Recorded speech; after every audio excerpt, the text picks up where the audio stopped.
a task force to study and develop reparation proposals for African Americans. Report. Content warning. Report contains discussions of racial discrimination, sexual assault, torture, lynching, and other forms of extreme violence. The report contains unedited historical quotations and photographs of white supremacist hatred, torture, lynching, autopsy, and other forms of graphic violence. 7. Racism in environment and infrastructure. 3. Environmental pollutants. S. Government policies, as discussed in Chapter 5, housing segregation, penned African Americans into poorer neighborhoods with polluting industries, garbage dumps, and other sources of toxic health harms. When local governments zoned black neighborhoods as industrial instead of residential, specifically to segregate black residents from white residents. White neighborhoods frequently were zoned by local entities to explicitly ensure that few industrial or polluting business could locate within them, again pushing environmental pollution into black neighborhoods. And redlined and segregated black neighborhoods were cheaper for polluting industries to build on. Became a downward spiral. The more garbage dumps and sewer treatment plants a neighborhood, the cheaper the land was, and the more likely that other polluting industries would move in. Without access to the mortgages and loans available to white Americans, black homeowners also had less money to maintain and improve their homes, which made housing conditions worse and prevented African Americans from moving away from polluting sources. 42.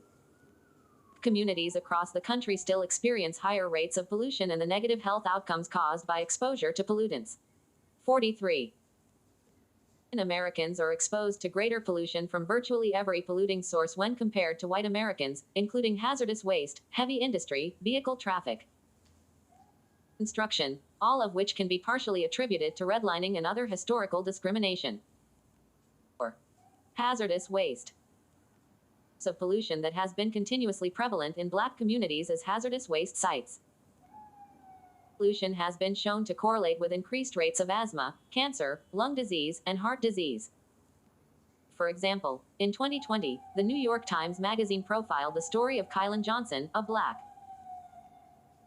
of Philadelphia, who developed asthma as a child and eventually developed gallbladder cancer after growing up in a largely black neighborhood proximate to hazardous waste facilities and oil refineries.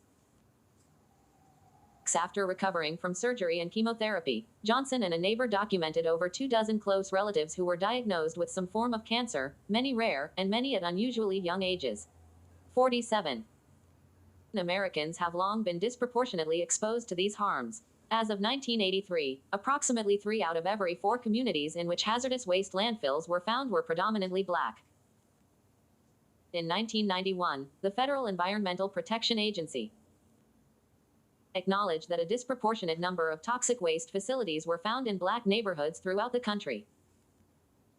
9. More recently, a study in 2007 analyzed 38 states and found that African Americans disproportionately live in neighborhoods that host waste facilities and are twice as likely to live near a hazardous waste facility. 50. As of 2020, African Americans are still 75% more likely to live near facilities that handle hazardous waste. Lined and segregated black neighborhoods were cheaper for polluting industries to build on. A downward spiral. The more garbage dumps and sewer treatment plants a neighborhood had, the cheaper the land was, and the more likely that other polluting industries would move in.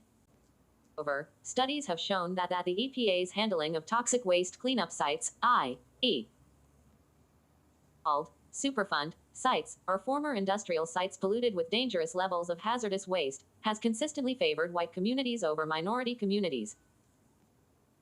External audit of the handling of discrimination complaints by the EPA determined that the agency failed to adequately respond to those complaints. From 1985 to 1991, fines assessed by the EPA against polluters in minority zip codes were approximately 46% lower than in white zip codes. 3. The EPA also took longer to address hazardous sites in minority communities than in white ones, and polluters were required to undertake more stringent cleanup measures in white communities. 54. Oil and gas pollution.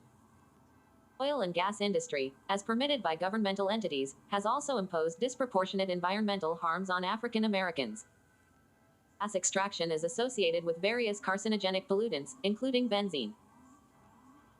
Studies have shown that living near these sources elevates one's risk of cancer. 56 over 1 million African Americans live within half a mile of oil and gas extraction and refining facilities. 7 African Americans are also more likely to live near fracking facilities, which create similar pollution to more traditional oil and gas facilities. 8 The natural gas produced via fracking contains various toxins and carcinogens, including hexane, benzene, and hydrogen sulfide. 9 These dangerous, cancer-causing chemicals are emitted at the initial facilities that gather natural gas, at points along the systems that move from those facilities, and at the destination plants at which they are processed, all of which occur disproportionately in black neighborhoods. Moreover, as African Americans have grown increasingly involved in the fight against oil and gas pollution in their communities, fuel companies have pushed back by arguing that the fight for environmental justice would particularly harm black communities by robbing them of oil and gas-related jobs. Through a false report that the National Association for the Advancement of Colored People was opposed to a clean energy plan. 61. Automobile traffic. Specific to one particular industry, African Americans are also subject to disproportionate environmental harms as a result of automobile traffic. African Americans live in areas with more than double the traffic density of white neighborhoods and experience the highest traffic density of any racial or ethnic group. 2 As a result, many African Americans are exposed to more on-road sources of carcinogenic pollution than other racial or ethnic groups. 63. Pollution includes, among other things, exposure to nitrogen dioxide (NO2), which contributes to asthma and other respiratory ailments. 64 While exposure to NO2 is decreasing across all races in the United States, the percentage of increased exposure experienced by African Americans as compared to white Americans has changed little. Moreover, among all pollution sources nationwide, African Americans are more disproportionately exposed to air pollution attributable to construction than is to any other air pollution source. 66. Lead poisoning. Not specific to any industry, lead pollution is disproportionately high in black communities that were officially segregated through federal redlining. 7 Although this has been known for decades, commentators have noted that, surprisingly little research has examined the extent of the problem. This toxic lead exposure comes from myriad sources that are found in greater amounts in black neighborhoods, including toxic industrial sites near to residences. 69 Exposure to lead from outside the home can be through lead water pipes, gasoline exhaust, and nearby smelting plants. Even though most smelting plants that created lead pollution have been closed since the 1960s, soil pollution surrounding these facilities remains an active problem. Nationally, black children are 3 times as likely to have elevated blood rates of lead, and these patterns have persisted even as lead exposure rates have decreased for children of other races and ethnicities. These disparities are even more dramatic in some areas with older housing stock. Example, a 2004 report found that in Chicago, black children were 5 to 12 times more likely to exhibit lead poisoning than white children. This is partially because black Chicagoans are disproportionately located in older housing stock with deteriorating lead-based paint. Racism in environment and infrastructure. These forms of environmental pollution have serious health consequences, resulting in chronic illnesses like diabetes, asthma, and heart disease, and affecting maternal health and educational outcomes. 75 African Americans suffer disproportionately from these health problems. 6 Moreover, these health consequences persist long after exposure, with at least one study showing substantial central nervous system deficits 11 years after childhood exposure. 7 For further discussion of disparities in health outcomes not specific to environmental pollution, see Chapter 12, Mental and Physical Harm and Neglect. Historically, federal public housing was explicitly created to segregate black Californians into areas with greater pollution burdens due to immediately adjacent polluting sources. When the federal government built public housing in Richmond to accommodate ship workers, as discussed above, it placed the temporary housing for black workers by the railroad tracks and shipbuilding areas, subjecting them to particulate matter e.g., small cancer-causing particles associated with diesel exhaust and industrial pollution, but built higher quality housing for white workers further inland. 78 Areas within California still demonstrate racial disparities traceable to state and federal government action. Throughout the 1990s have found that largely black and Latino people in Los Angeles are the most heavily impacted by pollution and toxic waste sites. In neighborhoods that were explicitly redlined by federal agencies in the 1930s, ranging from South Stockton to West Oakland to Wilmington in Los Angeles, continue to have some of the highest average pollution levels in the state. Historically black area of Bayview Hunters Point in San Francisco has a long history of environmental racism, with black residents subjected to myriad environmental harms, including radioactive contamination from a nearby shipyard, not experienced by whiter areas within San Francisco. 81 Moreover, recent environmental remediation efforts have come hand in hand with a substantial decline in the percentage. Black residents. 82 Starting in the 20th century, black residents of the neighborhood were displaced by Latino and Asian American residents. Although this has largely been attributed to the .com boom and rising housing prices across San Francisco, scholars have offered a variety of discriminatory factors that drove black residents out. These include the San Francisco Housing Authority's demolition of public housing, the San Francisco Police Department's enforcement of gang injunctions, and the issuance of subprime mortgage loans. 5 As one longtime black resident described it, the formerly polluted community in which she had long lived is now dramatically cleaner, but is no longer meant for her or for her grandchildren.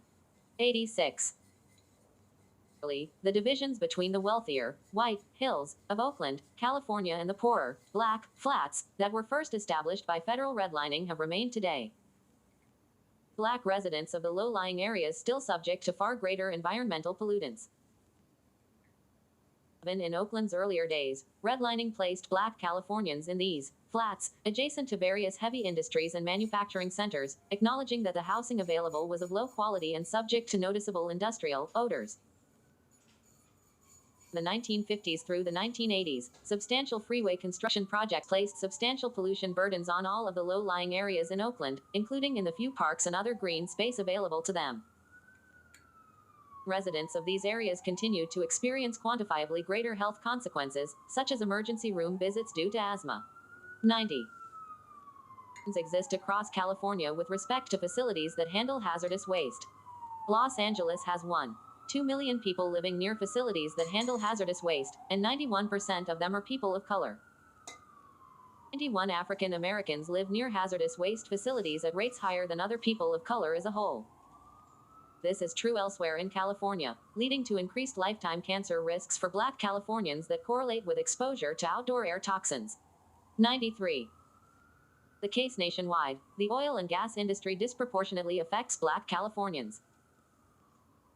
2 million Californians live within 2,500 feet of an unplugged oil or gas well, with greater percentages of African Americans living near these sources of pollution than the California population as a whole. Aside from the exposure to carcinogenic chemicals involved with oil and gas production, toxic residues brought up by subterranean drilling can contaminate local aquifers that supply drinking water. 5 In the greater Los Angeles area, notable oil production exists in Inglewood and Baldwin Hills areas which have a greater black population than Los Angeles generally. 96 Similar patterns exist in the San Francisco Bay Area, with major oil production facilities in Richmond and Martinez, areas that are disproportionately black when compared to the broader Bay Area. Moreover, advocates have argued that public officials are more responsive to oil and gas-related health concerns from residents of whiter, wealthier neighborhoods, noting that the methane leak in the wealthy Porter Ranch neighborhood of Los Angeles elicited a massive statewide response, while hundreds of significant health complaints related to the Alanco drilling site in the largely black neighborhood Jefferson Park were ignored for years. 98 Industries that do not inherently involve toxic or carcinogenic materials. Increased rates of truck traffic and general industrial activity also lead to higher rates of heavy metal contamination of local soils.